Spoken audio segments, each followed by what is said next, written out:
boys and girls. Today I want you to write an opinion on whether or not you think if Sophia is persistent.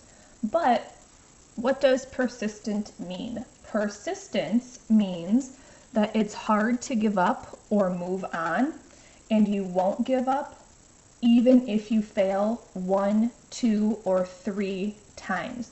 So an example of persistence might be, let's say you have a trampoline in your backyard and you want to do a flip on the trampoline, okay? You might show persistence if you spend all day outside on your trampoline, okay? You're not giving up and you're not moving on until you do it, right?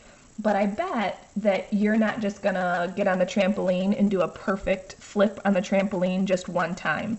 You might fall down, you might fail 1, 2, 3, 5, 10 times, right? So persistence is not giving up even when you fail. You try again. Okay? So when you're writing your opinion on if you think Sophia was persistent or not, I want you to kind of use this outline. Remember, we are really working on using those transition words at the beginning of our sentence, okay? Sometimes some of us are forgetting to use those in our writing. So I wrote you some sentence starters today. I think Sophia was or was not persistent, okay? And that's your opinion. Was Sophia persistent or wasn't she persistent? And then you can list 1, 2, and 3 reasons. And remember those transition words on the chart that we used in school? Remember first, Sophia did what? Okay.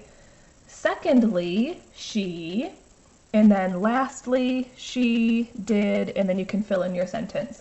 And then at the end, we need a conclusion sentence. This is why I think Sophia was or was not persistent, okay? So you should have 5 sentences in your writing for Thursday and Friday. And remember, if you don't want to do it all in one day, break it up into pieces, okay? But I just wanted to explain to you what persistence was so you understood the meaning of that word before you wrote your opinion today. Hope this helped.